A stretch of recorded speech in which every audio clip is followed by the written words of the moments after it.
Olá, sejam todos bem-vindos ao Delegados na Escuta, um papo sobre segurança pública, temas jurídicos e política. Nesta semana, além de agradecer a Andresa Farias e todo o pessoal do Unimarri, que assina minha produção de maquiagem e cabelo, também tenho a honra de anunciar que fizemos uma parceria com a Aracaju 24, que vai vestir essa host semanalmente com os looks elegantes, modernos, com o super bom gosto Luciana Prudente e Marcos Gaspar. Obrigada, queridos. Beijo para vocês. Essa semana também estou aqui com o meu colega, delegado de polícia, Cássio Viana, que vai dividir comigo a bancada, tendo a responsabilidade de inquirir os nossos intimados. Qual o BO de hoje, Cássio? Dona Renata, o BO de hoje é sobre morte morrida e morte matada.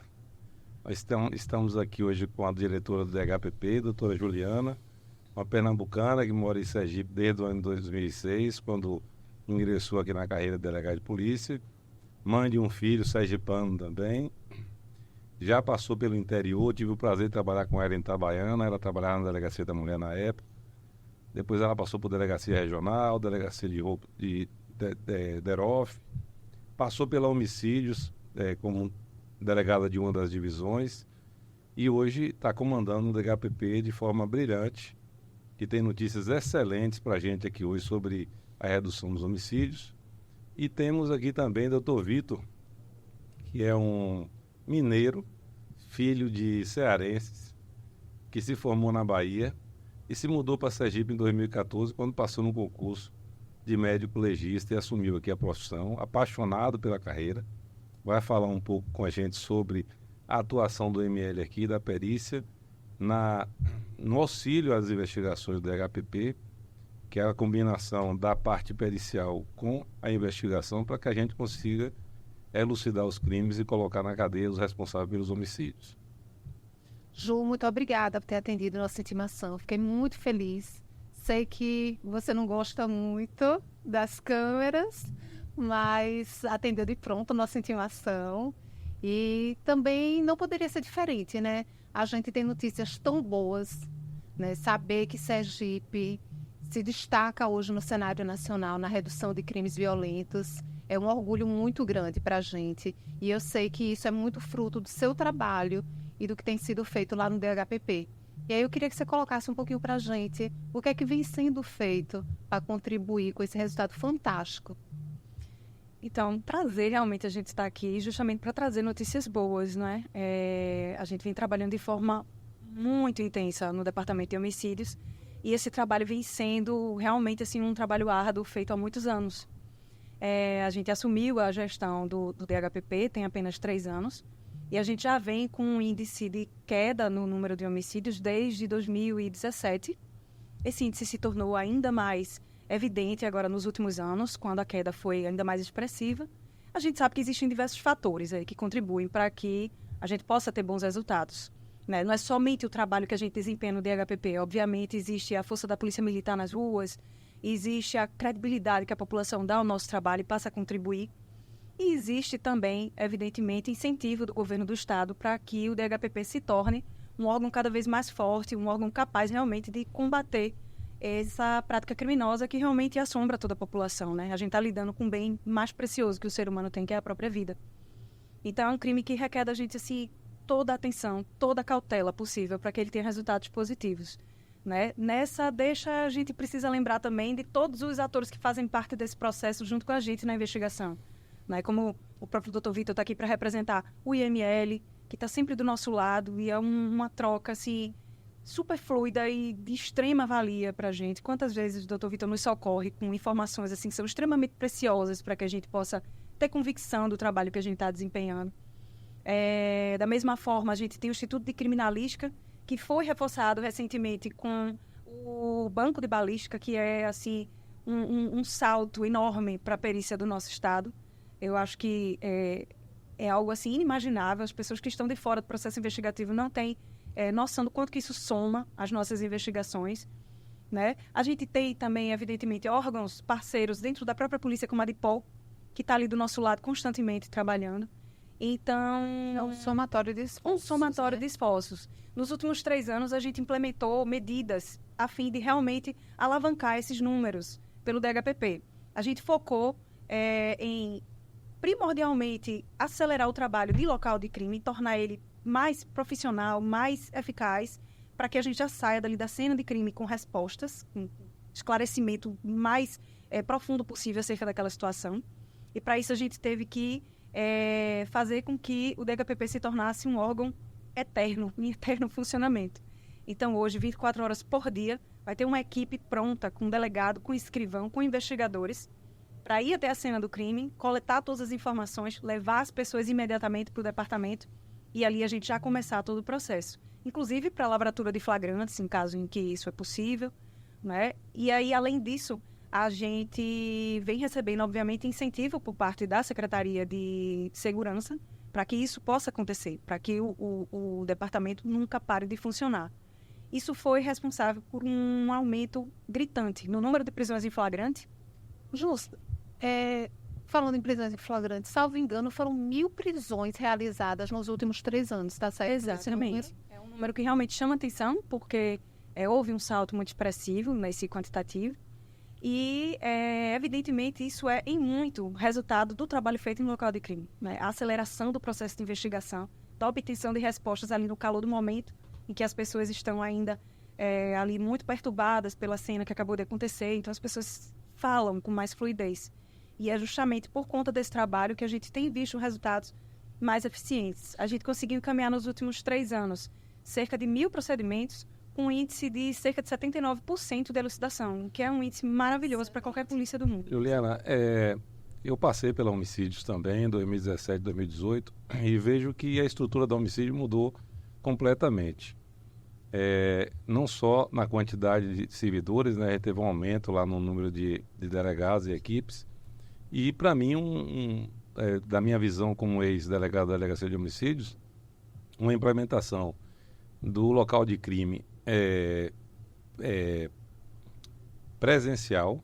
E quando eu digo presencial, porque quando eu estava lá eu fazia local de crime, mas em sobreaviso. Toda vez que acontecia um homicídio, a gente era buscado em casa, né? A equipe pegava a gente em casa e a gente ia até o local de crime. Sem o trabalho cartorário, né? Sem o trabalho cartorário. Então a gente tinha 2 dificuldades. Primeiro, a gente demorava, às vezes o agente que estava de plantão morava lá no Mosqueiro e eu morava aqui no Suíço, até ele chegar aqui, a gente chegar no local, a gente perdia muita evidência. Exatamente. E hoje não, hoje você tem lá na Delegacia de Homicídio. Eu queria que você me falasse um pouco sobre esse plantão, como é que funciona lá na Homicídios. E a outra questão, eu acho que isso impactou diretamente também na prisão em flagrante, porque hoje a gente tem um cartório na delegacia. Antigamente o local de crime era só com o delegado e 2 agentes de polícia. Isso.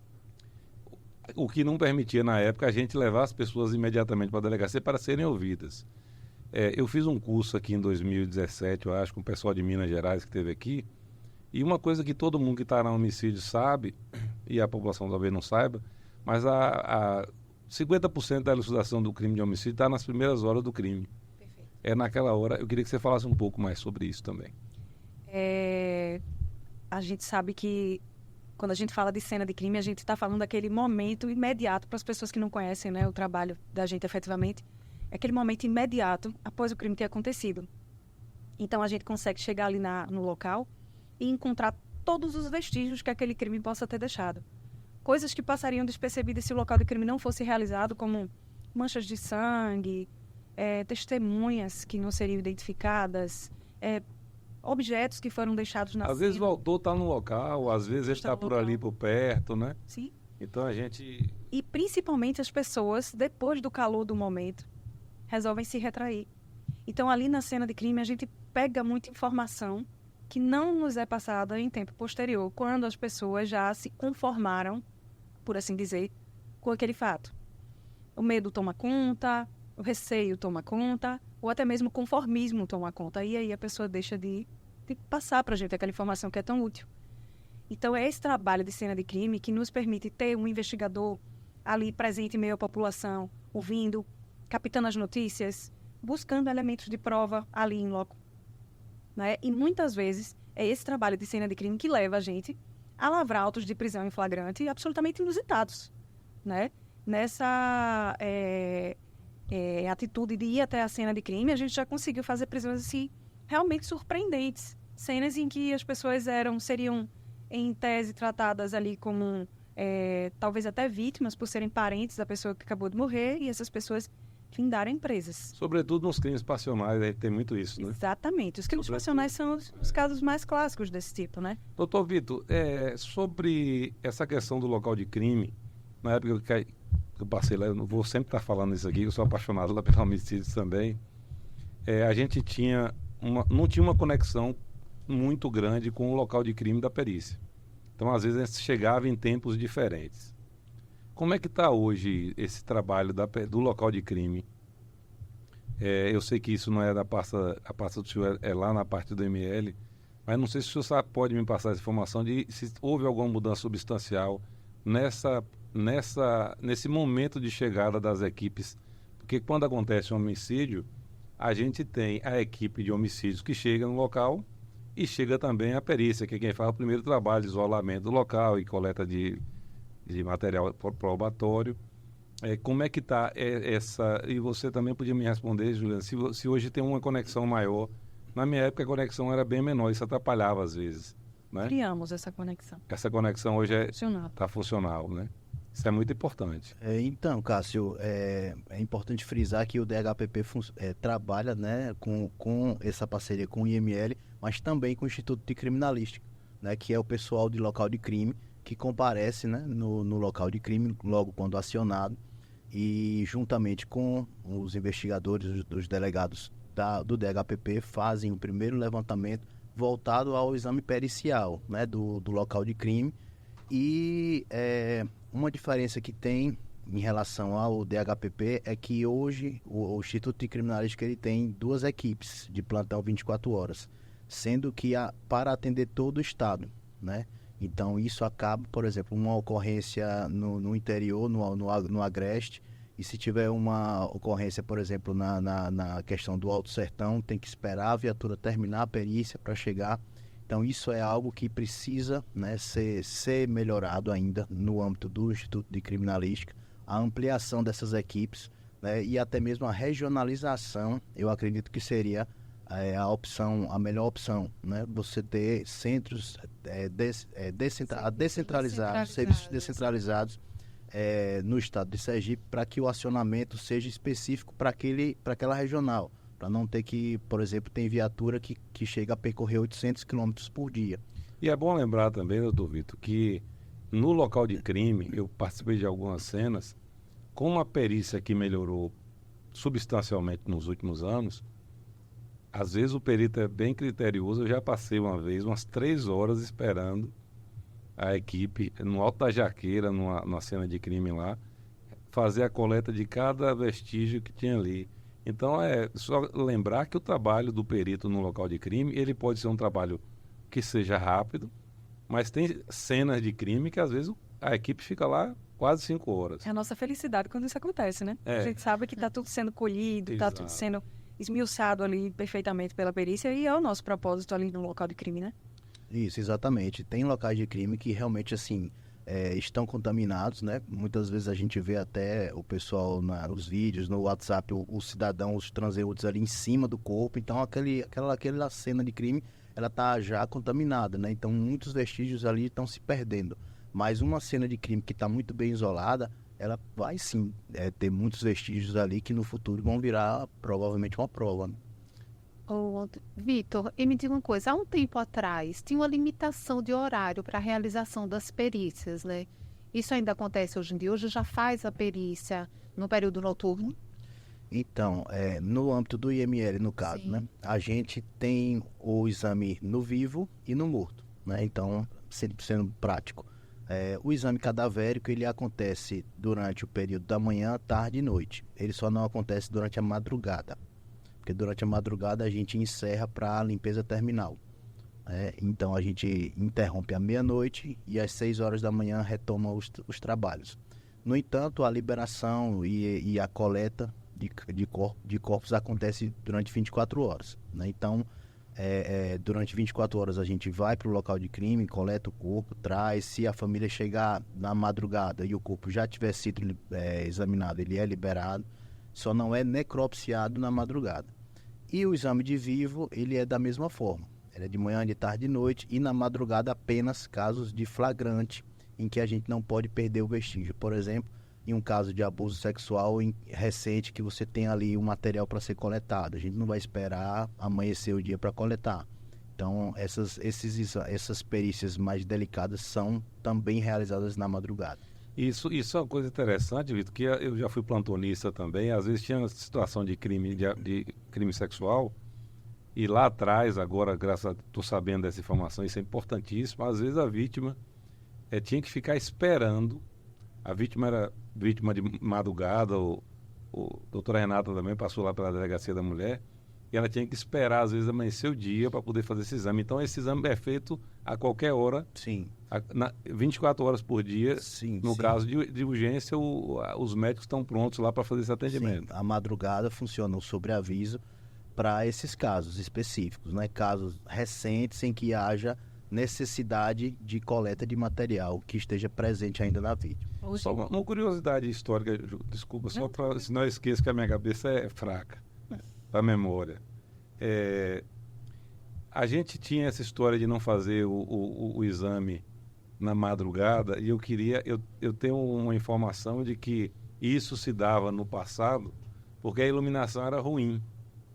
Então existia uma prática nos IMLs do Brasil afora de não fazer, que é essa pergunta que a doutora Renata fez aí. Eu me lembro dessa história. Quando eu cheguei em Sergipe ainda tinha isso, que o exame só era realizado no período diurno.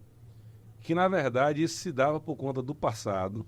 Essa é a história que eu queria que você pudesse me confirmar, de que lá no passado, quando essa regra foi criada, ela existia porque antigamente você não tinha um serviço de iluminação suficiente para fazer o exame bem feito pelo ML. Essa informação é mito ou é verdade? Bom, ela procede até certo ponto. A iluminação, existe dois tipos, né? A iluminação natural, que é a luz do sol, e a iluminação direcionada, que são as lâmpadas convencionais, né? Então, assim, a melhor iluminação de todas é a luz solar, porque ela abrange 360 graus, então você consegue examinar com muito mais facilidade. A iluminação artificial, quanto mais intensa ela for, ela vai gerar uma sombra posterior. Então, se você tiver um foco de luz fortíssima, por exemplo, em cima, se você olhar embaixo, está escuro. Então, existe até certo ponto isso procede. No entanto, existe uma grande diferença. Eu já ouvi uma certa autoridade criticando a questão de não ter a necrópsia à noite, porque diz ela que foi submetida a uma cirurgia cardíaca à noite e não sabe por que, já que uma cirurgia cardíaca pode ser feita, por que uma necrópsia não pode ser feita. Eu entendi isso como um certo até menosprezo com o trabalho da necrópsia e uma comparação aí injusta com uma cirurgia cardíaca, mas existe uma grande diferença. Numa cirurgia cardíaca, ela é planejada, você tem todos os passos. O primeiro você vai fazer a incisão na pele, depois você vai cortar o osso, depois você vai fazer a ponte, no final você fecha. Então você sabe os passos a passos que você vai. Numa necrópsia não, você tem que olhar da ponta do cabelo até a unha do pé e em busca de um minúsculo orifíciozinho ali que pode passar despercebido, pode fazer a diferença entre um acidente e um homicídio. Então, a iluminação, ela tem que ser realmente, o ideal é que seja uma iluminação natural, mas hoje lá no IML o que a gente tem? Nós temos focos cirúrgicos, né, que os mesmos que tem nos hospitais a gente utiliza, e a gente realiza sim à noite, caso o perito encontre alguma suspeição de esse caso está muito complexo, eu prefiro deixar para amanhã, também não tem problema nenhum. Ele pode deixar e fazer durante o dia sem problema nenhum. Ju, quando a gente está cursando direito, né, e faz medicina legal, a gente aprende que o corpo fala, né? E fala aí, então, nas suas investigações, nos inquéritos, como é essa ligação, né, da investigação com o IML, né? Vocês sempre mantêm contato, ou é apenas aquela questão protocolar mesmo, de emitir guia, fazer os quesitos, né? Aquela coisa realmente do passo a passo da investigação, do inquérito, ou vocês mantêm esse contato contínuo a fim de chegar ao deslinde da causa? Então, quando eu falei que a gente tinha criado essa integração, foi justamente porque o que a gente percebeu nos últimos anos foi um processo realmente assim de troca de informação em tempo real muito grande. Tanto o Dr. Vitor aqui, quanto o Luciano, que está à frente do Instituto de Criminalística, eles mantêm com a gente sempre essa troca de informações todas as vezes que nós precisamos por qualquer situação que saia um pouco do padrão. Esse processo de integração vai além também. Ele vai desde o local de crime, quando o Dr. Vitor mencionou que a gente fica sem assistência imediata, porque uma viatura só às vezes roda 800 quilômetros, mas eu tenho que aproveitar a oportunidade aqui para elogiar os colegas do IML, porque eu mesma já estive presente diante de cenas em que a gestão do IML, o George, que é seu braço dentro do IML, foi pessoalmente fazer a retirada de um corpo para que a gente não ficasse esperando. Então, assim, são coisas que a gente vê que fazem parte, assim, realmente de uma parceria, de um respeito muito grande pelo trabalho que está sendo ali desenvolvido. E eu sou muito grata, Vitor, por isso. Eu sou muito grata mesmo. Até me emociono porque é algo que a gente não via acontecer. No período que eu passei no DHPP, eu não tive esse prazer de ter essa troca. E para mim, Renata, é realmente um prazer ligar para Vitor, fazer perguntas, assim, extremamente curiosas para mim, e ele me dá verdadeiras aulas, né? Já tivemos casos, assim, incríveis, em que a cena do crime era extremamente curiosa, deixava a gente com dúvida até sobre que encaminhamento dar, e foi Vitor que me deu o passo a passo para que eu tivesse convicção ali e levasse adiante a investigação. Em tempo recente, nós tivemos aqui um caso que foi muito curioso, lá no Santa Maria. Você vai se recordar, uma criança de apenas 2 anos foi levada ao hospital Fernando Franco pela mãe e pelo padrasto. Essa criança deu entrada no hospital Fernando Franco, segundo o relato dos cuidadores, porque havia tomado uma queda, e nessa queda a criança tinha ficado sem respirar depois de uma aparente convulsão, e eles haviam levado a criança para o hospital. Chegando lá, foi feito todo o processo de reanimação, e a criança, infelizmente, faleceu. Quando nós fomos acionados, e a equipe do DHPP foi até o Hospital Fernando Franco, a cena que eu encontrei foi, assim, realmente avassaladora, né? A gente viu uma criancinha, um corpinho desse tamanho, embalado em aquele papel alumínio, tem um nome específico? A manta alumínio. A manta, né? E a enfermeira, muito, assim, sentida daquela situação, me perguntou se eu gostaria de ver o corpo, porque ela realmente queria que a gente visse. A médica acompanhou e veio pedir que a gente realmente visse. E aí, obviamente, quando a gente observou o corpo, a gente viu que a criança não tinha simplesmente a aparência de uma queda. A criança apresentava outras lesões, hematomas, né, rocheados visíveis. Não eram tantos assim quanto o Dr. Vitor encontrou depois, mas a gente via desde já, assim, na parte externa do corpinho, os rocheados. E a parte que mais nos incomodou, né? A enfermeira mostrou a região íntima da criança e a gente percebeu que o ânus da criança não tinha uma aparência normal. Não havia sangramento, mas havia um visível relaxamento. Aquilo me incomodou profundamente e eu fui até os cuidadores, né? A mãe estava, assim, muito normal, não parecia estar passando por uma situação que deixasse ela realmente abalada. E o padrasto, da mesma forma, ali acompanhando. A gente levou os dois para a delegacia e no meu íntimo eu tinha a convicção de que havia acontecido algo muito grave com aquela criança e que eles eram os responsáveis, obviamente. Eram os cuidadores que estavam com a criança. Mas, ao mesmo tempo, eu fui acometida, assim, de um sentimento de grande preocupação. Por quê? Primeiro, a gente tem sempre que ter esse olhar de zelo, porque são cuidadores e eles ali naquela situação podem estar em uma dor profunda, até numa manifestação estranha, a minha forma de entender aquela dor deles. É um limite bem tênue, né? Você correu o risco de causar mais revitimizar aquelas pessoas que estão ali, podiam estar ali vivendo o pior dia de suas vidas, né? E a gente ainda começar a trabalhá-las como se elas fossem responsáveis por aquilo, mas infelizmente é o meu papel, é o meu papel. Mas eu fui para a delegacia com aquilo me consumindo e eu não tive dúvida, eu vou ligar para o Dr. Vitor. Por quê? A mãe alegava que a criança tinha aquele relaxamento no ânus porque tinha um processo de prisão de ventre constante e alegou que a criança tinha constantes quedas, porque a criança seria ateia, não tinha um equilíbrio adequado, caía constantemente e que aquilo tudo que a gente estava vendo era resultado de mais uma dessas quedas. E o que poderia ser, né? Em tese, né? E aí, por conta disso, eu liguei para o Dr. Vitor justamente. Dr. Vitor, me socorra.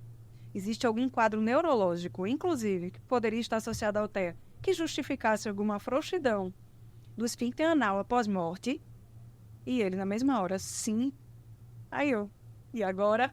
Vamos para a delegacia ainda com toda dúvida, porque o sim não quer dizer que foi. Sim. Mas quer dizer que existe uma possibilidade, que eu tenho que ter mais cautela ainda na oitiva daquelas pessoas. E a oitiva foi me dando ainda mais convicção de que eles estavam realmente escondendo tudo aquilo acerca daquela pobre criancinha. A gente sabia que eles tinham participado daquela situação. É o tinha filho, combinado. né, Ju? A gente percebe, né?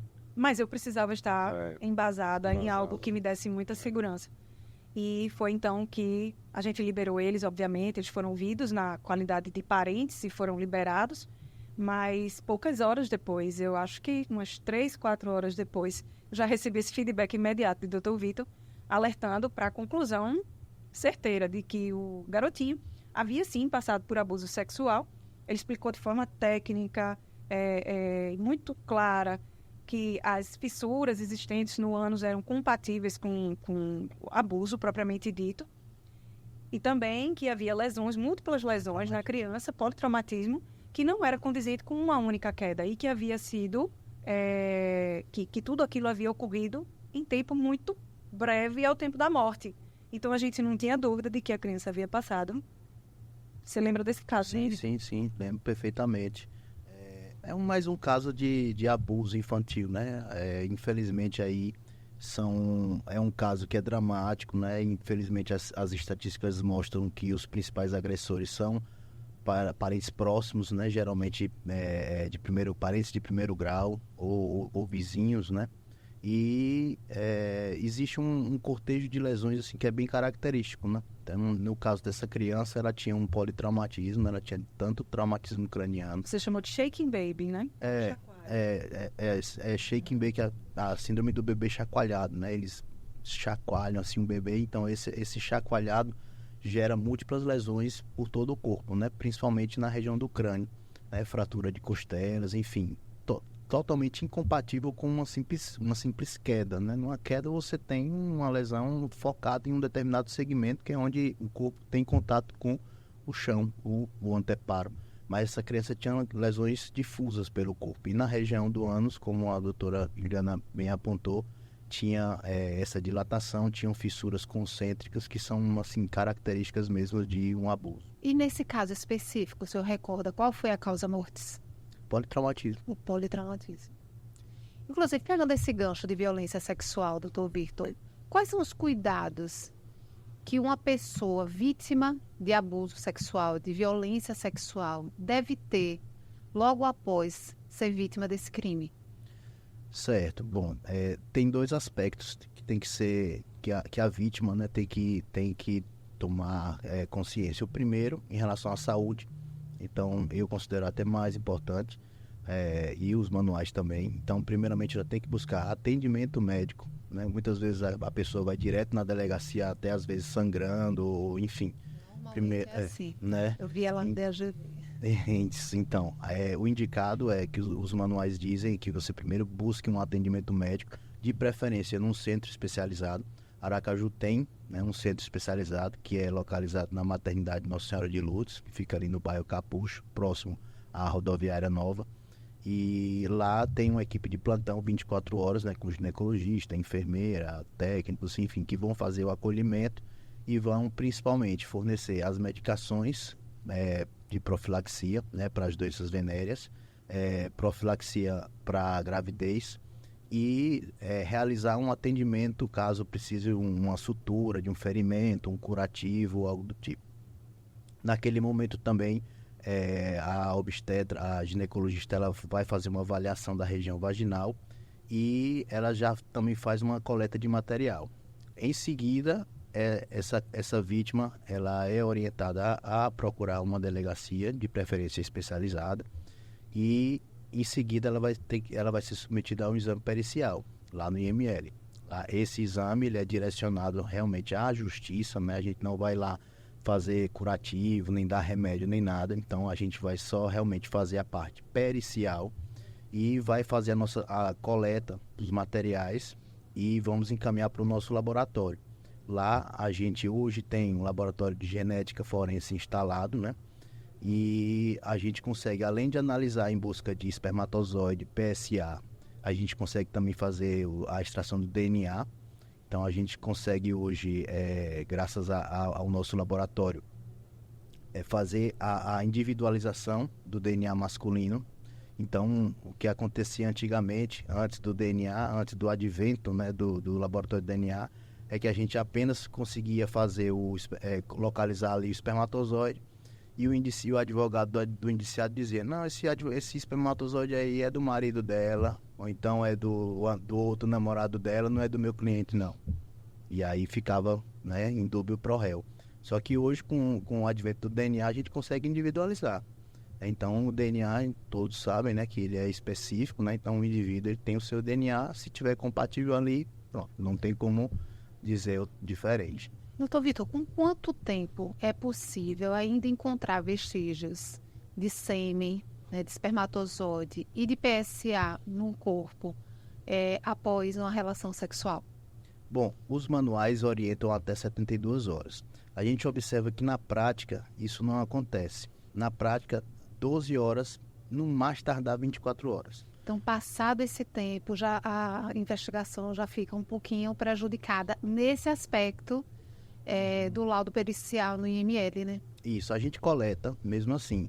Só que a gente tem observado que, numa média geral, depois das 24 horas, mesmo coletando do fundo de saco vaginal, que é a região mais interior, a gente não consegue mais material. Porque a própria vagina ela tem um sistema de lubrificação específico, né? E a própria vítima também, por uma questão de zelo, acaba também se higienizando, né? Por uma questão mesmo, né, de repulsa àquele ato, né? Então ela acaba se higienizando e a gente observa que passado 12 horas, 24 horas, a gente já não consegue mais. Esse gancho, Renata, foi interessante uma vez em que a gente conseguiu coletar sêmen da calcinha, porque ali ficou realmente retido depois de mais de 72 horas, eu acredito, porque essa peça de roupa foi retirada da casa e levada até o IML para que lá fosse feita a perícia. Então, a partir da calcinha ainda foi possível. Teria um prazo também nesse... Bom, se tiver no tecido, o tempo assim, vai depender da questão da umidade e tal, que se por exemplo, pegar, houver o crescimento de fungo, acaba prejudicando. Mas se ele for mantido num local seco, arejado, tem um tempo até indeterminado. Pode ser coletado. Tivemos até, se você me permite, um caso bem interessante que mostra essa interação também, não só com a doutora Juliana no DHPP, mas com a doutora Mariana no DAGV. Tivemos o caso também de uma criancinha que foi encaminhada para a gente pela manhã, vítima de um abuso sexual. Eu fiz o exame dela na época, foi no final do ano passado. E uma criancinha assim, bem tímida, a gente já vê aquele perfil, né? Criança calada, introspecta. Quando eu fiz o exame, realmente ela tinha um sinal de abuso em região anal recente. Então, a história de que o padrasto tinha levado ela para sair para comprar o almoço e voltou com ela depois e a mãe nem desconfiava de nada.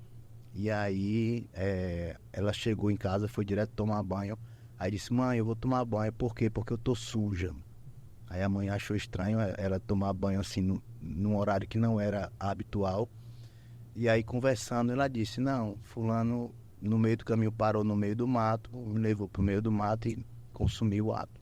Aí aquilo também a gente, por mais que a gente, né, tá acostumado, mas quando eu escuto um relato desse, aí eu fiz o quê? Fiz o laudo na mesma hora, tô completo, mandei para ela, disse, ó, doutora, ó, o laudo já tá pronto, a senhora pode baixar. Aí ela já entrou no sistema, já pediu a prisão do camarada. Quando o pessoal foi cumprir a prisão, ele reagiu lá, entrou em confronto com a equipe e acabou falecendo. Então foi em 24 horas, Na mesma noite ela foi cumprir o mandato, e o camarada lá reagiu. Então a gente teve a perícia de manhã, de noite já foi expedido o mandato. Então foi um caso assim que assim, me senti, a gente sentiu que fez justiça. Isso é o melhor. Eu acho que a perícia e a polícia é como se fosse peça de quebra-cabeça que cada um carrega a sua, né? Em algum momento a gente vai juntar essas peças para fazer o desenho que a gente deseja fazer, porque na investigação você tem que ter a materialidade do crime, que é comprovada com os exames periciais, e tem o resto da investigação, que é a parte testemunhal e outras nuances da investigação.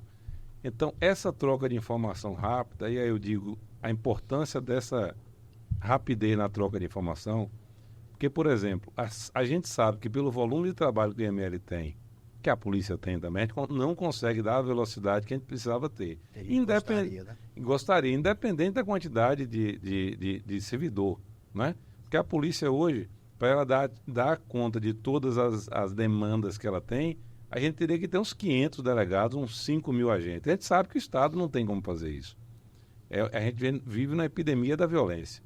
Então, a gente trabalha com prioridades, né? E espera que ao longo do tempo, e aí eu volto para o assunto da redução de homicídios, Sergipe é o primeiro lugar no Brasil em redução de homicídios, né? Outros crimes que a gente vai tratar depois também em outra oportunidade, da mesma forma. E eu reputo isso, Vitor, eu posso dizer, tanto a polícia melhorou muito no resultado das investigações, como o trabalho da perícia. Olha, nos últimos 10 anos, Sergipe deu um salto de qualidade tremendo. Eu queria agora pegar um gancho rápido sobre essa questão do DNA. Eu assisti outro dia um seriado, o DNA do Crime, e falava sobre um banco de dados que a Polícia Federal tem de DNA de criminoso, para que você possa juntar essas peças nas investigações. Como é que está esse banco de dados nosso aqui? A gente já está conseguindo fazer um banco de dados do Estado de Sergipe? Sim, então. Esse banco de perfis genéticos ele já está implementado a nível nacional. Sergipe, nós participamos desse banco. Então, hoje, todo crime hediondo, né, é coletado material genético e é alimentado esse banco, né? Esse banco, como é que funciona? O perito criminal do laboratório de genética, ele vai nas penitenciárias, nas delegacias, se for o caso, e faz, por mandato judicial, a coleta desse material. Fora isso, a gente já tem coleta também de material feita no nosso IML. Então, a gente, vítimas de homicídio, a gente sempre coleta esse material e já está mandando para o banco. Só por uma questão, com o passar do tempo, daqui a uns próximos 25, 30 anos, esse banco ele já vai ter uma quantidade, um N de amostras tão grande, que é capaz hoje, por exemplo, a doutora Juliana estar no local de crime, se for coletado ali um material genético, se colocar naquele banco já vai dar um match. Chegou um fio de cabelo, pode... já vai estar um match de um perfil genético que já foi alimentado lá atrás, entendeu?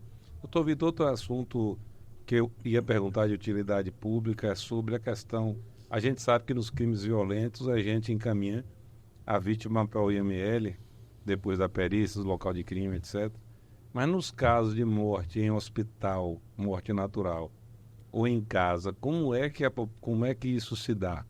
É importante isso daí, é uma dúvida que a gente vem aí ver recorrente, né? Então, assim, um indivíduo que ele veio à morte, se ele teve sua morte assistida, o próprio médico, ele tem por obrigação fornecer a declaração de óbito. Ele não pode se negar, ele pode até cobrar, mas ele não pode se negar, se ele assistiu à morte. Então, inclusive, o Conselho de Medicina tem até diversos procedimentos aí abertos contra médicos que se recusaram a preencher uma declaração de óbito. Caso ele não saiba, ele pode botar a causa indeterminada, não tem problema nenhum. Mas muitas vezes, às vezes, por não ter experiência ou por medo, se recusa. E isso aí não pode, isso é infração ética. Mas, muitas vezes, o indivíduo ele vem a falecer dentro de casa, ou dentro de um estabelecimento comercial, dentro de uma via pública, e então que não teve assistência médica. Então, nesse caso, vai ter que ser evidenciado primeiramente o quê? Foi uma morte com indícios de morte suspeita ou violenta, né? Um crime, ou um homicídio, um suicídio, um acidente. esse caso tem que ser encaminhado para o IML. Se foi uma morte clínica, sem indício de crime, né, um infarto, enfim, ele vai para o SVO, que é o Serviço de Verificação de Óbitos, que é um serviço da Secretaria de Saúde, que tem por obrigação fazer a investigação de causas naturais. Aparentemente naturais, né? Já ocorreu de ir para o SVO, algumas situações lá no SVO, os médicos encaminharem para o IML com suspeita de que a morte teria sido causada por elemento externo e não morte natural? Isso acontece diariamente. É mesmo. Interessante, né? Sobretudo em caso de envenenamento, né? Na verdade, a maior causa é que, infelizmente, a lei hoje ela é muito permissiva. Então, o indivíduo, para falecer em casa, ele tem que estar deitado. Porque se ele falecer em pé, cair e cortar o supercílio, estiver sangrando, vai para o IML. Porque existe um indício de... Então, chega lá no SVO, mandam para lá, aí o IML faz uma investigação, faz um raio-x, vê se tem alguma coisa, se não devolve. Se tiver suspeita, encaminha para homicídio. Não, se tiver suspeita de envenenamento, alguma coisa do tipo, fica. Aí sai por lá. Mas essa troca acontece diariamente. Nessa parte de envenenamento, que a gente hoje é um assunto que está... Hoje você tem nações aí brigando e suspeita de envenenamento de inimigos políticos, etc.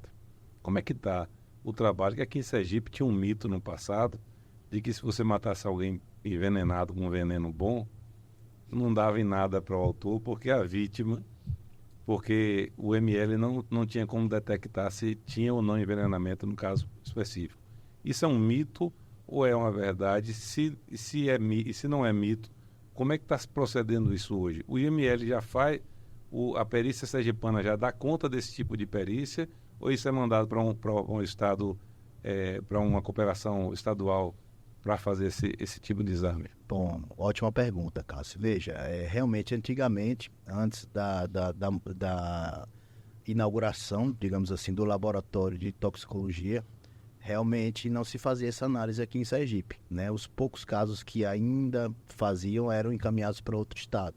Então, na maior parte dos casos, saía como morte indeterminada mesmo, provavelmente por isso esse jargão aí permaneceu por muito tempo, né? Mas hoje nós temos um laboratório de toxicologia que inclusive é referência no Brasil. O nosso perito, o chefe do laboratório, que é o Dr. Ricardo, ele é um perito que tem doutorado em toxicologia, então ele é um rapaz extremamente bem preparado para isso. Ele desenvolveu metodologias científicas que são inclusive copiadas em outros estados. Então, para se ter uma ideia, Cássio, em relação ao envenenamento, não basta apenas a gente dizer que existe a presença da substância no sangue. A gente precisa dizer a quantidade. Por exemplo, o indivíduo teve uma overdose, e se eu conseguir identificar a cocaína no sangue dele, que é o que muitos estados apenas fazem isso, cocaína. Não quer dizer foi a causa morte ou não foi a causa morte? Exatamente. Existe uma dose letal e uma dose não letal, né? E uma dose tóxica e uma dose que não leva à morte. E aqui a gente consegue fazer tanto o exame qualitativo, que é esse, de dizer qual droga tem, quanto o quantitativo, que é qual a porcentagem de droga. Então, assim, a gente teve, por exemplo, no caso do PRF lá de Umbaúba, né, um trágico caso, né, do senhor Genivaldo, que faleceu durante aquela abordagem. A gente fez análises aqui que nunca foram feitas no Brasil, né, aquela dosagem do gás CS, né, a gente teve que fazer uma compra desse perfil em uma matriz americana para poder receber essa matriz. Nunca esse exame tinha sido feito, até porque nunca no Brasil ninguém tinha falecido em decorrência de inalação de gás CS, né? Foi o primeiro caso aqui. A gente teve casos durante o levantamento que a gente fez assim na questão de Índia, Paquistão, para o lado. Maravilhosa essa notícia, viu? Não sabia. Então, naquele caso específico lá do caso Genivaldo, a causa morte foi a inalação do gás? Não. Foi o gás que gerou uma reação inflamatória nas vias aéreas. Não foi a toxicidade própria do gás CS, porque o gás CS ele não é tóxico. Por si só não mata, né? Por si só, tanto que ele é classificado como arma não letal, né? Não é como o gás, por exemplo, que era utilizado nos campos nazistas, né, que gerava morte. Né? O que ele gera é uma reação inflamatória nas vias aéreas, tanto que o indivíduo começa a tossir, espirrar, fechar os olhos e se afastar do local, né, do foco. O que aconteceu no caso do PRF, do senhor Genivaldo, foi que ele ficou próximo da fonte, né, ali na questão, dentro da viatura, e aquela inalação constante gerou uma reação inflamatória nas vias aéreas inferiores que fechou as vias aéreas e ele acabou falecendo por uma asfixia. É por isso que gerou todo esse transtorno relacionado à asfixia, meio insidioso, cruel, tortura, porque de fato foi uma asfixia. O fechamento da via aérea distal e ele não conseguia trocar o oxigênio pelo gás carbônico e acabou falecendo. É incrível a gente ver esses relatos, porque nós parece que é daqui, né? entramos em uma polícia onde isso era assim inimaginável, era coisa de CSI. Exato, isso é fantástico. Eu estou ouvindo aqui, estou impressionado, eu não sabia disso. Justamente. Até pouco tempo atrás, o exame de DNA não era feito no estado de Sergipe. Né? A gente encaminhava a amostra para Salvador quando havia recursos para isso. Então, hoje a gente vive sim uma realidade assim, tão assim, incrível da gente poder contar com animadoras, né? É animador, é super. E isso tem a ver, a redução dos homicídios tem a ver com tudo isso. Sim, com certeza. Porque no homicídio, é diferente da maioria dos outros crimes, como a pena é alta e o crime é hediondo, eu hoje não tenho a felicidade, Ju, de prender um sujeito lá na DFV e não me encontrar, e ficar sem me bater com ele pela rua, numa investigação, por um tempo. Tem gente que eu prendi em 2017 no homicídio, está preso até hoje. Já na delegacia, então assim, nesses crimes de homicídio, quando você junta a prova pericial com a investigação e você consegue prender, fazer o link, fazer a prisão desses prisioneiros, você tira de circulação. Tem certos investigados na homicídios, e Juliana pode confirmar isso, que quando você tira ele de circulação, esse cara, durante o ano, ele mata 5, 6 pessoas. Se você prende 1.000 pessoas presas na homicídios, a repercussão de pessoas que deixaram de morrer nesse período, inclusive eles, né? Inclusive eles. Queda nos homicídios. Então, quando você prendeu eles lá, você tirou deles a possibilidade de morrer, porque ia morrer provavelmente. Esses autores de homicídio geralmente são vítimas depois.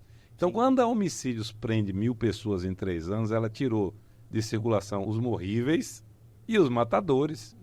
Isso você pode analisar, você pode dizer claramente que é um resultado, é um ponto que impactou diretamente na redução do crime. Obviamente que o trabalho da Polícia Militar na rua também é muito importante, que inibe a circulação de arma, a facilidade da prática do homicídio e, sobretudo, a troca de informação, né, Ju? Como é que está hoje a troca de informação da Polícia Militar com o DHPP?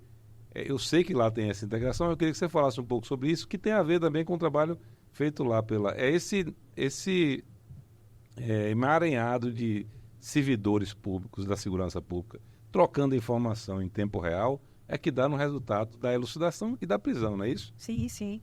Aproveitando o gancho, né, tem também a questão da retração, que a própria certeza da punidade gera na conduta. Então, se você sabe que o DHPP está atuante e que os homicídios estão sendo presos, a grande maioria das pessoas que estão predispostas a muda de ramo, né? Acaba se retraindo um pouco, tem um efeito intimidador. E aí a nossa parceria com a PM tem sido cada vez mais crescente nesse sentido, porque a PM é o maior órgão dentro da segurança pública, né? A gente conta com centenas de profissionais a mais do que a Polícia Civil. Então, eles funcionam como grandes passadores de informação para a gente. E quando a gente mantém esse link constante, o ganho é para a sociedade, né? Não importa se foi a Polícia Civil, se foi a Polícia Militar, quem descobriu, quem trouxe a informação, quem fomentou a prisão. O que importa é o resultado final. Exatamente. Que o crime seja primeiro evitado e depois que não teve como evitar e aconteceu, que seja elucidado e que a pessoa seja responsabilizada. Porque esse efeito educativo, ele gera na população não só a contenção para que outros crimes não venham a acontecer, mas também essa devolutiva constante da sociedade em relação ao nosso trabalho. O número de denúncias aumenta, a colaboração da população vem crescendo, né? Então a gente percebe que as pessoas buscam muito denúncia, né? denúncia 181, né? É um canal sempre muito buscado pela população. E a PM tem grande participação nisso. Existe uma grande troca da Polícia Militar com a Polícia Civil dentro do Departamento de Homicídios e que é de grande proveito mesmo para os nossos resultados. Eles é que estão lá na rua, no dia a dia, conversando com a população, né? Então, assim, a junção dessas informações que eles trazem para a Polícia Civil, o Disque Denúncia, que eu acho que é outro ponto importante, porque, na verdade, todo o bairro de Aracaju, as pessoas sabem quem são os criminosos e sabem quem matou. E, às vezes, sabem até os motivos. Falando em motivo, Ju, quais são os motivos principais relacionados aos homicídios em Sergipe? Eu queria que você falasse já numa pergunta só. Quais os motivos principais? E nos casos dos homicídios praticados por mulheres, se são os mesmos motivos dos praticados pelos homens aqui no estado de Sergipe? Em grande maioria, os nossos homicídios são praticados em virtude do tráfico de drogas, né? Então, a gente vê aquela disputa pelo poderio no tráfico, guerra de facções, a gente vê uma constante investida de um grupo contra o outro, na grande maioria das vezes para conquista de território, né? Um querendo invadir a área do outro para tomar os pontos de venda de drogas ali na região. Esse é o motivo mais presente em todos os nossos fatos. Mas a gente, obviamente, lida com os homicídios pontuais, né? Aqueles que são praticados por motivos diversos. É a discórdia, é o ciúme, né? Que a gente tem os crimes passionais, é a dívida, né? É a animosidade que surge mesmo naturalmente entre as pessoas e que muitas pessoas acabam tentando resolver pela via grotesca, que é tirar a vida do outro.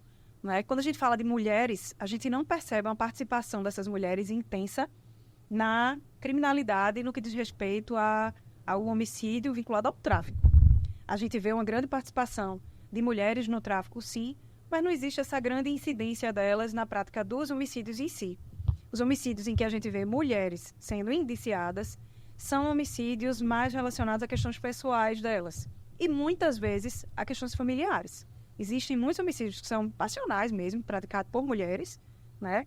E existem também casos em que a gente percebe que essas mortes são fomentadas por desavenças de ordem pessoal mesmo e levam elas a cometer crimes. Recentemente, a gente até mencionou aqui hoje já o fato da criancinha, né? Que a mãe teve participação junto com o padrasto, mas não raras vezes a gente pega no departamento de homicídios mortes que são praticadas pelas esposas contra os seus maridos.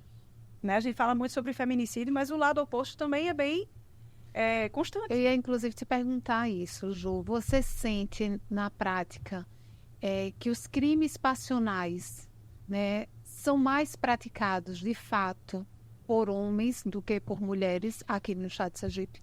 Eu não diria que existe uma desproporção. Na verdade, quando a gente lida com motivações dessa ordem, a gente está lidando ali com o sentimento humano, então não existe um fator que gere preponderância em um dos gêneros. O que a gente percebe é que muitas vezes os homicídios praticados pelas mulheres, eles são melhor articulados. Muito melhor articulados. Vocês são mais inteligentes que nós, é por isso. Fazendo um gancho com o nosso trabalho de local de crime, me recordei agora de um fato em que marcou muito a nossa passagem pelo DHPP na primeira leva, em que uma senhora pré-orquestrou a morte do marido, que era policial militar. Ela, vejam só, teve coragem de organizar a morte de um policial dentro de sua própria casa, né? Ele estava dormindo na cama quando, segundo a narrativa dela, 2 indivíduos armados invadiram a casa e, a fim de subtrair a arma dele, atiraram contra ele, renderam ela e se evadiram da casa. Então, nós fomos para esse local de crime, era um sábado à noite, e a gente chegou nessa cena de crime e já encontrou a cena desfeita. Era na época em que o Departamento de Homicídios funcionava em sistema de sobreaviso. Graças a Deus, nessa oportunidade, a gente não teve perdas. Nós chegamos ao local, encontramos a cena completamente desfeita, e havia uma verdadeira multidão ali dentro da casa. É coisa de talvez 30 para mais pessoas. Mexe no corpo, puxa para lá. Ele havia sido retirado, levado pelo IML, periciado pelo Instituto de Criminalística. E quando a gente chegou, a gente encontrou uma multidão acalentando a viúva, né? Acalmando ela, e ela muito chorosa, sentada no sofá. E aí vem aquela outra parte da história em que a gente tem que ter essa cautela de não revitimizar a pessoa. Ela via, na versão dela, acabado de passar por um assalto. E ela, como vítima, também rendida pelos assaltantes, e a gente chegando ali para fazer perguntas que constrangeriam ela. Mas, eu volto a dizer, faz parte do meu trabalho. Se eu não fizer isso, eu não chego nas respostas. Com toda cautela, a gente vai evoluindo até perceber que a situação precisa de mais e mais aprofundamento, né? Então, para conseguir fazer isso, o que o DHPP começou fazendo? A gente tirou com delicadeza todas as pessoas ali presentes e tentou reconstituir a cena o máximo possível, né? E aí nós nos encaminhamos até o quarto onde o marido dela se encontrava dormindo no momento que foi alvejado. Quando a gente chegou no quarto, a gente encontrou uma cena que, para a gente que está acostumado com cena de crime, falava tanto quanto o próprio corpo. A cama era uma cama de casal, e o policial militar jazia em um dos travesseiros. O travesseiro do lado, ele já não estava mais no local, tá? Mas foi a cena que a gente conseguiu reconstituir. O outro travesseiro do lado, íntegro, sem amação, indicando que não havia ninguém dormindo do lado dele. Ao contrário, um isqueiro com um cigarro e um ventilador ainda em funcionamento na cama em frente a ele. Muita mancha de sangue empoçado, concentrado no travesseiro, pedaços de cérebro ali concentrados no travesseiro e nenhuma mancha de espargimento, doutor Vitor, estou falando corretamente? Nenhuma mancha de espargimento na parede. Quando nós entramos ali, poucos instantes, eu já olhei para as minhas parceiras eternas, que trabalham comigo há 17 anos, e a gente já viu ali que a cena estava estranha, a narrativa não condizia com o que ela havia falado. A gente entendeu imediatamente que o policial militar não havia se levantado. Por quê? Não havia espargimento na parede. Se ele tivesse se levantado ao ser anunciado um assalto, naturalmente as manchas de sangue iriam se projetar em cone para trás. Não havia esse espargimento. Havia uma grande concentração de sangue ali no local. Coisas que você só sabe quando você vai para cima do crime e consegue se colocar ali de forma a entender realmente o que aconteceu. Não existe relato que vá lhe dar isso, a não ser a sua presença. Exato. E aí o travesseiro tinha uma grande quantidade de sangue concentrado, indicando que ele foi morto ainda deitado. O sangue não espirrou, não esguichou, o sangue simplesmente foi contido pelo travesseiro. Contido pelo travesseiro, que ficou ali com uma grande quantidade de sangue e massa encefálica retidos. Então a gente já percebeu que havia alguma coisa estranha no relato da viúva. Por quê? Ela afirmou pra gente que foi um assalto. Num assalto, em tese, ela teria gritado. O marido teria se assustado com o anúncio do assalto. Só que esse anúncio, evidentemente, não havia acontecido. E se havia acontecido exclusivamente para ela, por que ela não gritou? Então, a gente, quando percebeu isso, a gente imediatamente já se organizou da forma como... Eu sei que você, com a sua equipe, também deve ter esse mesmo procedimento. Cada um já sabe no que cada um é bom em fazer. Então, a gente já começa a tomar medidas ali em cena de crime para tentar captar o máximo de informação possível. Então, eu já encostei na viúva, comecei a tirar dela mais informação, deixando ela falar de forma espontânea, para que ela naturalmente acabasse incorrendo em erros. E aí, depois de um interrogatório que deve ter se estendido por umas 3 horas, ainda dentro da casa, ela findou confessando que ela organizou aquele crime contra o marido, juntamente com o filho adulto, que não estava na casa, que havia se retirado da casa, já não morava mais com eles há cerca de 3 meses, e que logo após o homicídio ele havia se evadido, e o filho dela menor, que ela tentou proteger a todo tempo, dizendo que não estava em casa, que tinha ido para a casa da avó comer um bolo. E aí a nossa malícia policial de novo, né? Mas ele saiu justamente na hora do crime para comer um bolo. E aí, de tanto insistir nessa história, a gente entendeu claramente que ele havia saído com um propósito. Qual tinha sido o propósito? Avisar o irmão. E tudo isso ficou extremamente esclarecido, delineado e confessado por eles ao final dessa madrugada, que começou às 7 da noite e terminou às 6 da manhã. E ela disse a motivação? Ela estava com ciúmes, porque ele estava com um caso com uma senhora, e ele tinha sinalizado que não ficaria mais com ela. Então, já era a segunda vez que acontecia uma relação extraconjugal, e nessa segunda oportunidade ela disse que não se conformaria em ser, assim, em se separar, em ser preterida, então optou por esse ato extremo. E a pensão também. Ainda tinha a pensão de Pensão pós-morte. após morte, né, que ela ia acabar recebendo. Mas você veja, é importante um local de crime. Uma investigação que poderia durar meses, você consegue elucidar. E aí, logo depois dali, provavelmente você já é em contato com o pessoal do ML e o pessoal que fez esse local de crime, você consegue casar as informações que você viu e que foi registrado lá pela perícia. Perfeitamente. Inclusive, nesse dia, a criminalística retornou para o local para fazer perícias complementares que a gente reputou imprescindíveis no momento em que entrou na casa e visualizou algumas coisas. Por exemplo, o local onde a arma havia sido colhida, esse local precisava ser minuciosamente destrinchado. E aí a criminalística retornou para fazer. Então, são detalhes que quem não vai para o local de crime perde. E a investigação sai no prejuízo. Ju, nessas situações de local de crime, durante a sua gestão, já aconteceu alguma vez de vocês terem ido ao local por uma suspeita de suicídio?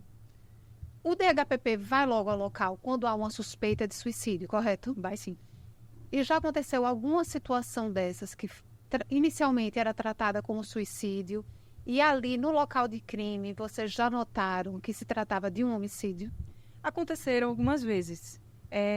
Geralmente a gente percebe alguma estranheza, até pela posição do cadáver, pela narrativa dos parentes, porque não coincide com exatamente aquilo que a gente encontra ali ao redor do corpo da vítima, né? A gente percebe que houve uma montagem, muitas vezes, para simular algum fato, mas não é muito comum.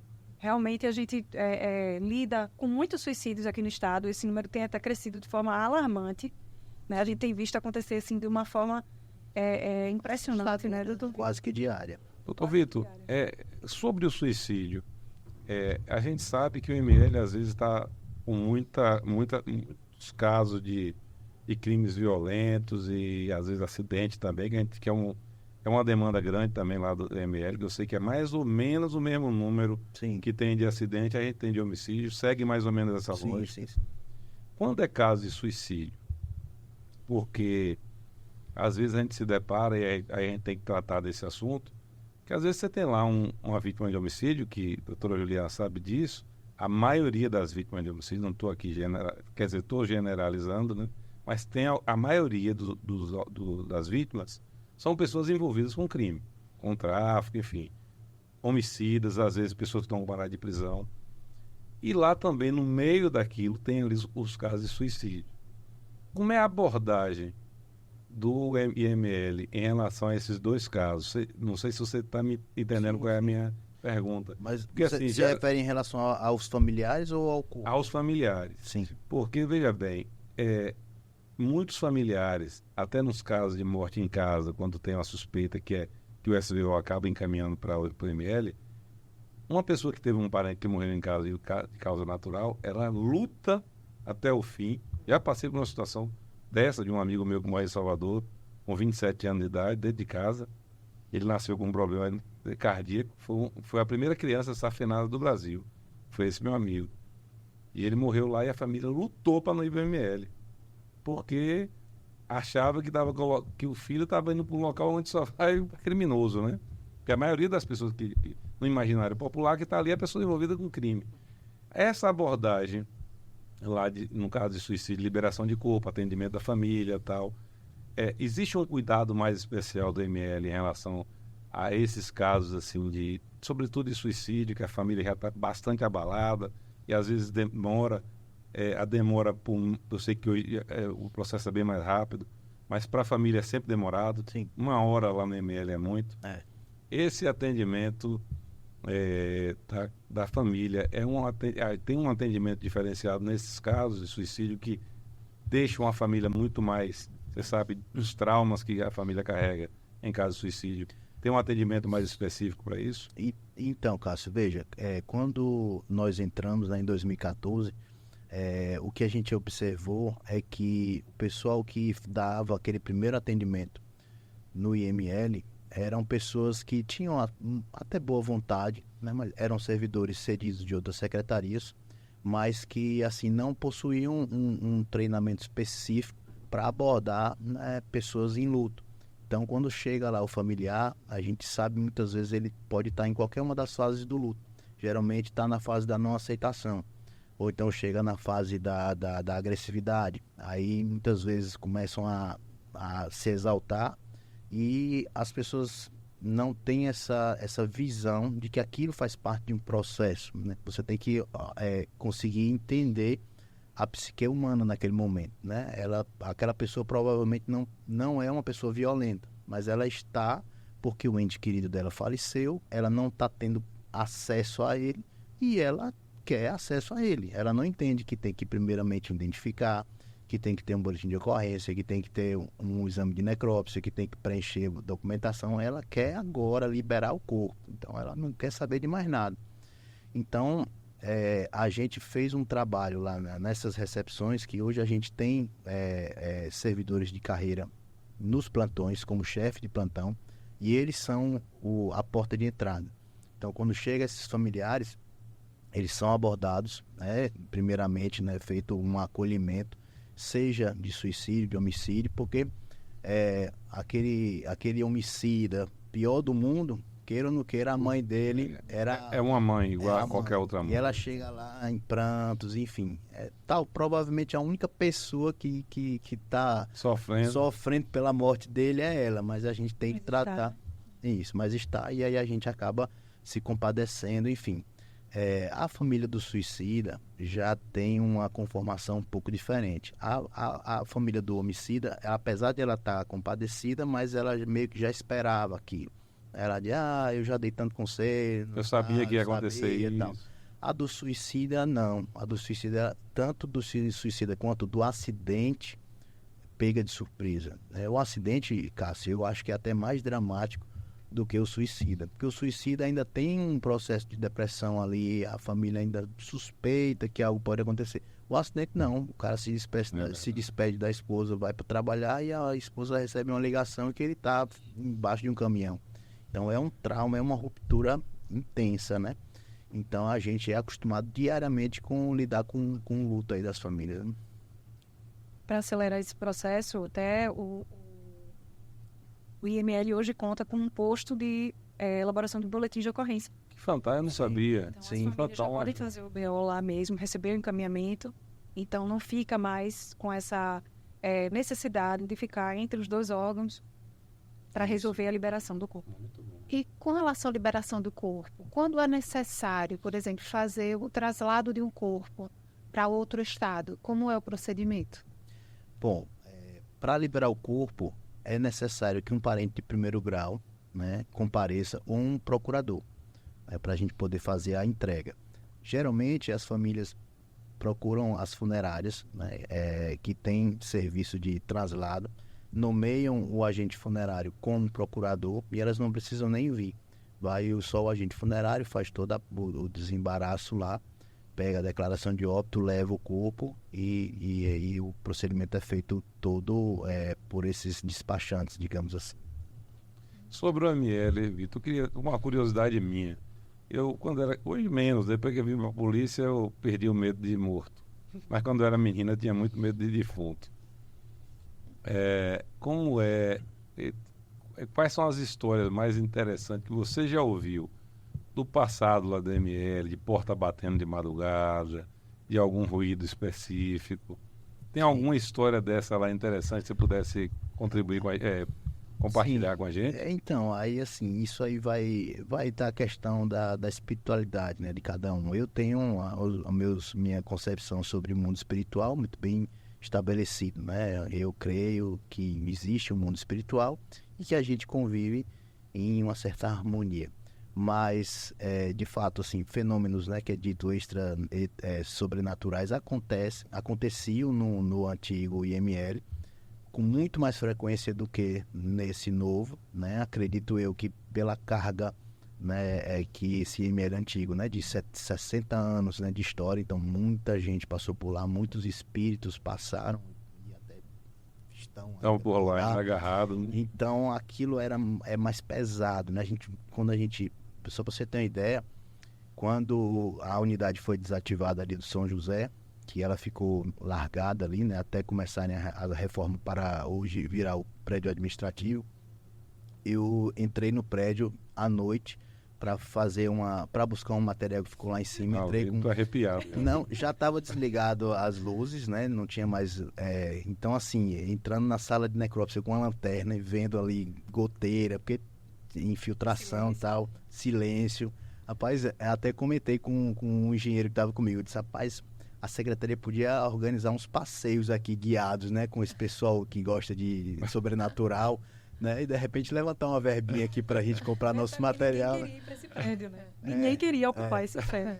Hoje, já depois de reformado, tá bonitinho, mas... Mas história de porta batendo. Sim, assim, tinha uma história lá nas nossas geladeiras, né? Geralmente as histórias são relacionadas às câmeras de conservação. De que elas abriam, fechavam, de que viam um vulto entrando, saindo, assim, o pessoal comenta muito, né? Eu, particularmente, assim, nunca vi, mas contam que tinha uma mulher com uma bata, que é o jaleco que a gente coloca lá, que ela entrava e saía de uma geladeira lá constantemente, e assim, porta batendo. Mais de uma pessoa contando a mesma história? Sim. Essa história virou, assim, uma lenda lá dentro. E assim, porta batendo constantemente, né? Que aí você vê que não tem vento nem nada. E a mulher foi com vocês pro prédio novo? Não, ninguém viu mais, não. Ela ficou por lá. Decidiu ficar no cantinho dela. Isso. E você, Juliana, você lembra nessa trajetória sua de polícia, um caso pitoresco que não tem a ver muito com investigação, mas até alguma coisa engraçada na investigação, que você possa... Deixa aí das coisas misteriosas, né? E assim, como o doutor Vitor, que eu tenho muita fé em Deus, acredito muito em Cristo, e quem leu a Bíblia várias vezes vê em diversas passagens Cristo expulsar demônios, né? Então, quem sou eu para duvidar disso? Acredito mesmo. E assim, trabalhar no departamento de homicídios dá a gente diversas experiências estranhas que a gente não consegue explicar. E aí, um desses fatos engraçados foi... a gente foi fazer um local de crime de madrugada, lá em Nossa Senhora do Socorro. E aí estávamos apenas eu e as duas policiais que vêm comigo já nessa jornada aí há muito tempo, Dolores e Lícia. Então, nós chegamos até a casa da viúva. O local de crime tinha sido um local bem ermo. De frente a ele, apenas um posto de gasolina a vários metros de distância. Então, era um local, assim, que ninguém passava. O rapaz trabalhava como chapa. Ficava descarregando caminhões que passavam na rodovia. E ali, no momento, não tinha ninguém perto dele. Era 3 da manhã, estava completamente desértico o local. Só a longe a gente via o posto. E aí a gente fez aquele trabalho de local de crime, e depois de finalizado ali, não tinha pessoas que pudessem colaborar com a gente foi até o posto. A pessoa também não tinha visto nada, só ouviu o disparo. Quando olhou de longe, viu uma moto indo embora. Ok, vamos na casa da viúva para dar a notícia, né? Depois de identificada a pessoa pela identidade, a gente consegue buscar um endereço nos sistemas, e aí vamos atrás da família para ver se a família pode colaborar com a gente. Quando a gente chega na casa, tudo escuro de noite, lá no Conjunto Jardim 3, em Nossa Senhora do Socorro, batendo na porta. Tô de casa, boa noite. Boa noite. A pessoa demorou a abrir. De repente, uma luz acende na casa e ela vem tranquila, abrindo a porta, um cadeado, ela vinha abrindo. Ô, minha filha, eu avisei tanto a ele, mas não foi por falta de aviso, eu disse tanto. Aí, ô, senhora, então, preciso conversar com a senhora, venha me ajudar, me conte o que a senhora pode dizer. Não, ele saiu de casa desde sexta, hoje já era domingo, não tinha voltado. Então, eu sabia que alguma coisa errada ia acontecer com ele. É sempre assim, quando ele começa a usar droga, não volta. E a conversa foi desenvolvendo, e aí eu fui para a pergunta que eu queria fazer desde o princípio, certo? Mas quem foi que lhe avisou? Porque a pessoa que avisou a ela podia ser uma testemunha que tivesse a colaborar com a gente. Como é que ela sabia daquilo? Alguém avisou a ela, obviamente, e esta pessoa poderia colaborar com a investigação. Só que na hora que eu perguntei ela, certo, mas quem foi que lhe avisou? Ela, não, você me avisou. Aí eu, não, quando eu cheguei, a senhora me disse. Eu nem lhe dei a notícia, a senhora já veio me dizendo. Eu disse tanto a ele, não foi por falta de aviso, então a senhora já sabia. Ela, não, minha filha, foi você que me avisou, senhora. Por favor, a senhora deixou claro que já sabia. Ela, Não, não é que eu sabia, não, é que ele veio junto com você na hora que você entrou. Nossa senhora, eu me livre. Então, assim, a gente vivencia muito essas coisas. Muito, muito, muito. Sério? E não é um fato, assim, incomum, né? Essas coisas geralmente acabam... É que ele estava do seu lado, né? Eu só não, né? Eu digo que estava do lado das outras Olha ele duas. aí do seu lado. E aí virou também uma espécie de piada pra gente. Às vezes a gente ficava na delegacia até mais tarde, e aí uma não queria ficar sozinha lá, porque dizia que o rapaz estava acompanhando. Eu vou embora que o fulano tá aí, e aí a gente ia. Mas assim, são brincadeiras que a gente faz para tornar o trabalho da gente mais suave e que acaba descontraindo, mas que isso permeia o nosso trabalho o tempo inteiro, não tenha dúvida. Mas aí, sem dúvida, Cássio, até porque, assim, para quem acredita, né, na questão do mundo espiritual, você vê, por exemplo, que antigamente os antigos funcionários que trabalhavam diretamente ali na sala de necrópsia, muitos faleceram de alcoolismo, de suicídio. Então, assim, existe uma carga, né, que, imagina, você está ali fazendo a necrópsia e o espírito desencarnado ali do lado, né, sem entender, dizendo, para de fazer isso comigo, porque você está ali, tá abrindo o cara todo, né. Aí imagine, você tá ali vendo o espírito, né, para quem acredita, vendo o seu corpo, você acabar de se desencarnar e o camarada ali lhe rachando no meio, lhe torando todo, você fica ali, deixa de fazer isso comigo. A carga emocional é muito alta, né? Eu que trabalhei no DAGV, a gente não trabalhava com essa parte, né? Mas a gente já teve diversos servidores que saíram de lá exatamente por não ter aguentado lidar com essa carga emocional, né? E eu imagino quem trabalha Todo dia com isso. todo dia diretamente com o corpo. E com os familiares da vítima. Com o sofrimento dos familiares. É com o outro que está, né, perturbando o ouvido da pessoa, e tem a família lá do lado de fora, chorando, sofrendo. Então, assim, é muito importante que essas pessoas que trabalham nessas funções tenham um acompanhamento psicológico, né? E muitas das vezes elas deixam de lado, né? Deixam de lado essa questão da saúde, não tratam isso, e quando vai ver, o prejuízo já está instalado lá na frente, né? Então, cuidado que a gente tem que ter. Eu senti uma coisa quando eu trabalhava no homicídio, queria saber se você compartilha desse mesmo sentimento. Às vezes eu ia para um local de crime, eu não tenho problema nenhum com um local de crime, morto. Pessoa morta hoje para mim não é problema nenhum. Se não tiver só eu e ela, tá tudo bem. Se tiver mais gente por perto, eu não tinha problema nenhum, mas eu sentia que toda vez que eu ia para o local de crime, 2, 3 dias depois me batia um desânimo assim, eu sentia. Energia Depois, minha energia baixava. Eu não sei se você sente a mesma coisa nos locais de crime, pós-locais de crime. Na hora eu não sentia nada. Depois eu saí dali, podia até sair do plantão e ir para uma festa, não tinha problema nenhum. Mas 2, 3 dias depois, a carga daquela eu não relacionava, mas sentia. Ô Cássio, sobre isso, é interessante que eu vou até repetir uma história aqui que eu acabei contando num evento da polícia, que foi até filmado. E é uma história assim que eu nunca vou me esquecer. Que de novo, a gente voltando à parte do sobrenatural permeando a nossa vida, às vezes até de maneiras que a gente nem percebe. Eu era recém-ingressa no homicídios, quando o Dr. Everton, delegado, por quem eu tinha muito carinho, porque foi assim um pai pra gente na academia de polícia. Ele cuidou muito da gente quando a gente estava estudando na Cadepol. E o Dr. Everton me ligou dizendo que eu orasse todas as vezes que fosse entrar em cena de crime. E ele chegou a usar essa expressão que eu não me esquecerei jamais, que as pessoas que estão ali desencarnando estão em perturbação, até porque foram assassinadas. E que eu preciso me blindar contra isso, e a única forma de eu me blindar é orando. Quando o Dr. Everton me falou isso numa ligação telefônica, que eu jamais esquecerei, eu levei extremamente a sério e à risca. E fiz e faço isso até hoje em toda cena de morte violenta que eu participo como investigadora. Só que a parte interessante dessa história toda é que o Dr. Everton nega que fez isso. Ele diz que isso nunca aconteceu. Ele não se lembra. Que ele não te ligou, né? Eu lembro desse relato. Ele jamais fez isso. E disse assim, como é que eu vou lhe orientar a fazer algo que eu não faço habitualmente? E ele recusa ter feito. E eu asseguro, em todas as forças assim, da minha certeza, que esse fato aconteceu. Então, eu não tenho dúvida que o Dr. Everton, naquele momento, foi usado como instrumento para me passar um recado que, para mim, foi de uma importância tão grande, justamente por isso. Eu acredito, sim, que a gente sai dali realmente, assim, com um peso. Parece que o defunto tá no cangote da gente, né? É o peso daquela tristeza, né? Porque a violência, ela vem com uma carga de tristeza e de negatividade muito intensa, né? Não só da pessoa que morreu, mas também do próprio assassino, que já transfere aquela violência dele ali, naquele ato, para... Enfim, e a gente carrega isso com a gente. Então, a gente manter sempre a mente da gente sã, especialmente através da oração, eu acho que é, assim, imprescindível. Mais oração. Então, Cássio, é essa questão, né? Que quem entende o processo não entra em pânico. É natural, por exemplo, eu estou ali todo dia, né?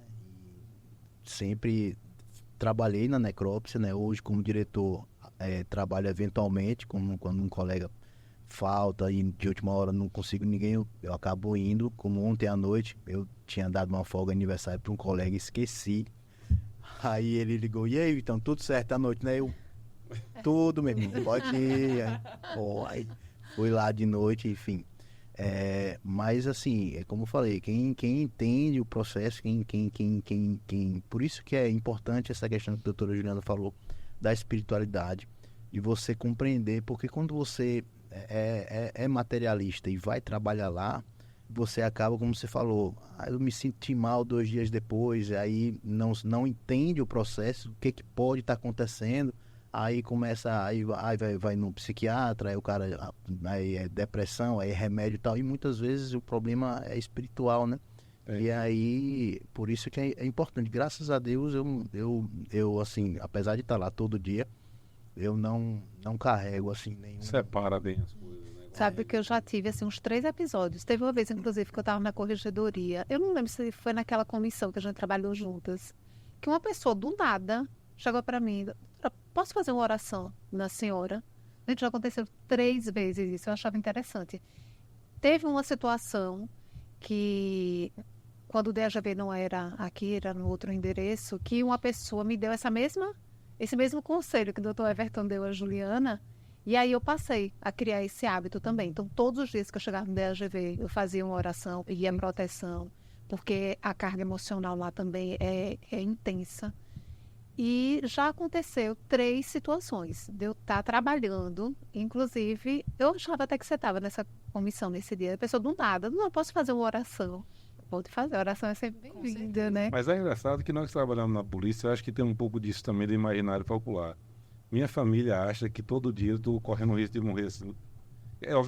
Obviamente a gente corre isso todos os dias de trabalho. Mas tem familiares meus que acham que eu troco tiro todo dia, que eu estou subindo no morro e tal. Então, é direto mandando mensagem para mim, todo dia eu faço oração para você. Eu acho que tem um pouco... Mais fácil. Talvez... Não, claro, a oração pode vir. Pensamento positivo, né? Então, eu acho que pode ser isso também. E as pessoas se preocupam com a gente. Tem gente da população, Lito, que a gente nem sabe. Às vezes eles falam, se manifestam, mas a população tem uma energia positiva para a gente. Claro. Tem muita gente pensando na gente, preocupado com a gente. Quando eu trabalhava em Capela, tinha um senhor lá, toda segunda-feira, ele levava lá na delegacia uma caixinha de fruta para cada um, 2 bananas, a gente não pode nem receber essas coisas na delegacia, né? Mas era ele não tinha uma delicadeza, e ele dizia para mim, ele falava, rapaz, o que vocês fazem por nós, não tem dinheiro que pague, não tem como o Estado pagar isso. Mas, infelizmente, eu ouso dizer que é minoria. Sim. Infelizmente. Não acho que é minoria. Eu acho que acho que assim, chama muito a nossa atenção quando a gente vê esse cuidado, nos emociona, né? Eu acho que o bem que a gente faz supera a maldade que possa nos direcionar, mas que a gente precisa sempre trabalhar na gente essa necessidade do equilíbrio entre essas forças que ficam aí brigando ao nosso redor.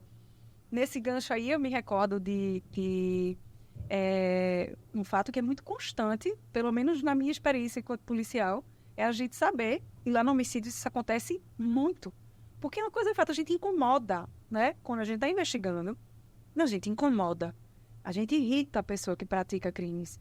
E quando essas pessoas têm o espírito preparado para práticas do mal, eles direcionam essas práticas do mal para a gente. E lá no homicídio a gente já se deparou, em diversos casos, vários colegas meus, com comprovados trabalhos espirituais feitos para nos machucar, matar, trabalhos de macumba mesmo, como as pessoas popularmente falam.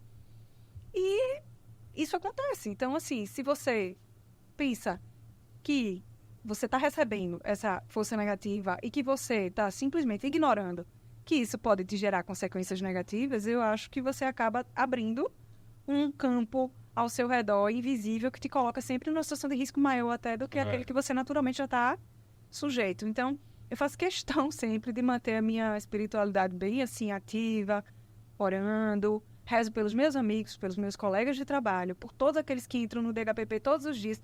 Faço questão de colocar Cristo sempre presente ali no nosso trabalho, porque aqueles que preferem passar de forma a não observar isso, todo o respeito do mundo, mas enquanto eu observo e sinto, eu prefiro trabalhar para que o bem prevaleça, né? Isso é importante. Sim. Mas assim, Renata, eu fiz uma pesquisa quando eu era presidente da ATEPOL, existia um clima dentro da carreira de que a gente não tinha prestígio. Mas ninguém gosta da gente, aquela sensação que a gente às vezes entra nesse parafuso. Só quem gosta da polícia é muito.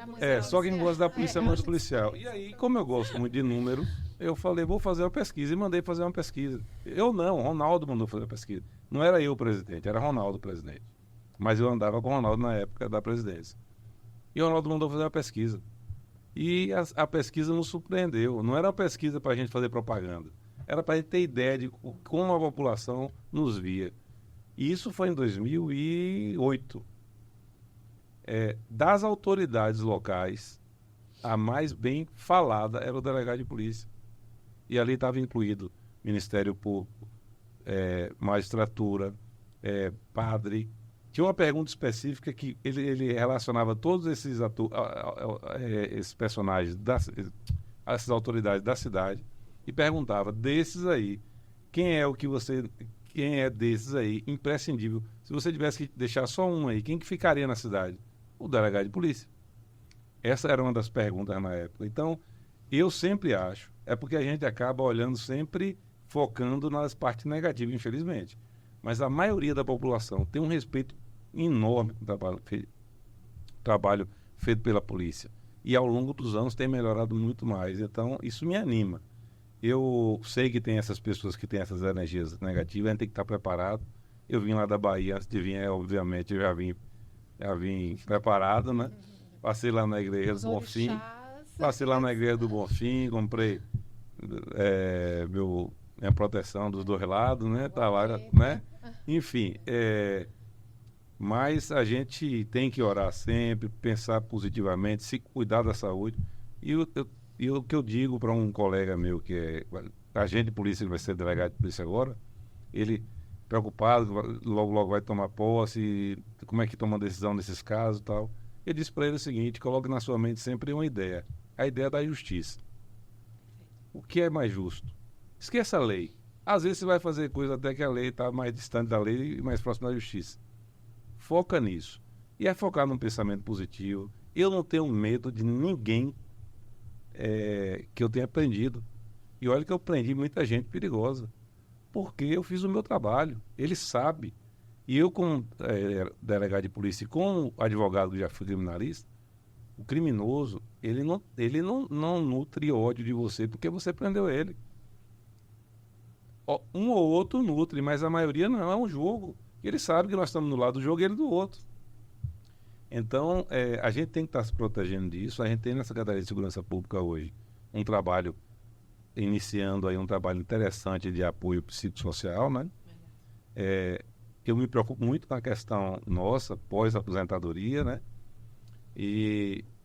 Mas assim, essas questões que não tem muito a ver com homicídios aqui, mas tem mais a ver com a nossa atividade, a gente se depara todo dia, tem que se preparar espiritualmente, psicologicamente, para a gente caminhar a vida tranquila, não é isso, doutor? Então, Cássio, no começo da carreira, eu sentia também essa carga que você falou 3 dias depois, mas eu sentia logo quando eu chegava em casa.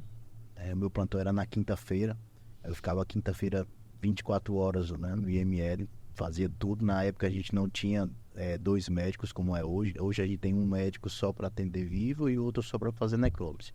Naquela época não, porque você fazia vivo, preso, morto, tudo sozinho. E eu chegava em casa realmente assim, acabado. E assim, não fisicamente, mas mentalmente mesmo. Não queria fazer nada e aquela sensação ruim de não querer nem sequer sair da cama. E aí foi quando eu comecei a procurar essa questão espiritual. E aí eu comecei a trabalhar nessa questão, entendeu? Elevar meus pensamentos, né? Vibrar positivamente. E aí eu percebi que isso naturalmente se resolveu, assim. Então, hoje Os objetivos de um homem da ciência, né?